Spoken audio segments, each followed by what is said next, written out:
really convince yourself this is something I can manage versus this is a 911 call. Right. And it is taking that moment, presuming you've done your mind exercises and pre-planned and imagine what you would do in that time.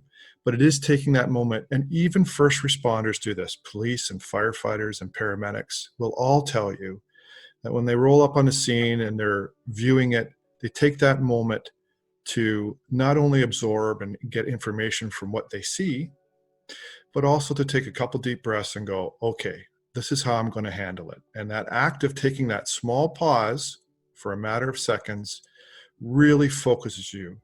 A lot of time, and because police, fire, and ambulance do this on a regular basis, it becomes second nature. But for those of us who don't see this every day, that pause is so helpful because it really helps you focus. And when you do that, everything else goes away. So having said that, take your pause, drink in the scene, see what's happened as much as you can determine. And then the first thing is that person alert? So a gentle shake, because you don't know if they've hurt themselves or their neck or whatever, if it's a fall, if you've come upon them unconsciously, as they are unconscious. But, are they truly alert? And if they're not, and you get no response, that's easy. It's time to get 911 or somebody coming. However, if they're able to speak to you and you're able to determine what happened, that will help you formulate, and it's a step-by-step process. And in a nice measured fashion, find out what happened. If you can't find what will happen or they're not responsive, 911, as I said.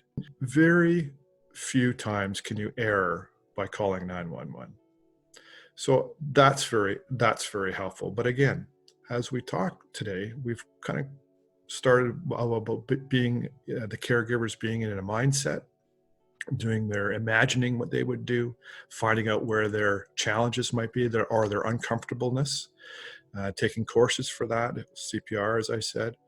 But really, it's all those things and logical steps.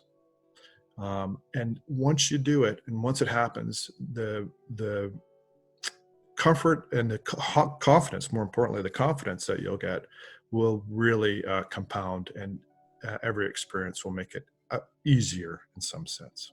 But in something like a falls scenario, let's say the person is alert, but you just can't help them get up, or you can't move them, or it's something you just can't do on your own.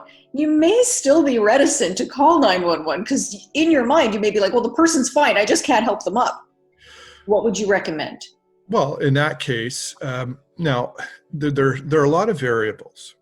If you can't help them up, and if somebody else is not close by, then yes, I would call 911, because you don't know at that point if they've fallen, if they may, again, with elderly, they may have injured something internally. It doesn't take much. I've been to lots of incidents where an elderly person, a senior citizen, has fallen, and they've broken their head, the most seemingly innocuous incident, or tripped over the edge of the carpet, and their hip's been broken, or they hit their head on the way down and there's concussions and there's injuries. So, erring on the side of caution.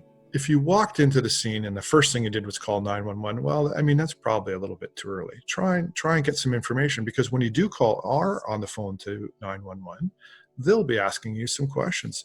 And that's another wonderful thing for caregivers to practice, either amongst themselves, of like-minded people, or the people they feel comfortable with, like their family members, is practice a 911 call. You're right, not for real, but play theater with yourself. It's kind of funny and awkward at first, but they will ask you, what is your emergency? So you need to be able to articulate very clearly what that is and what may have happened. Simple things like, hello, I've come across an unconscious elderly. You're a caregiver, so you may know them. So you could say that, their name, how old they are, if they're on any medications, and what you need. That by itself, and delivered in a calm and logical manner, helps the whole process. If you enjoyed this video, please like and subscribe to our channel. And don't forget to take our quick survey to give us your feedback. Find the link in the video description below.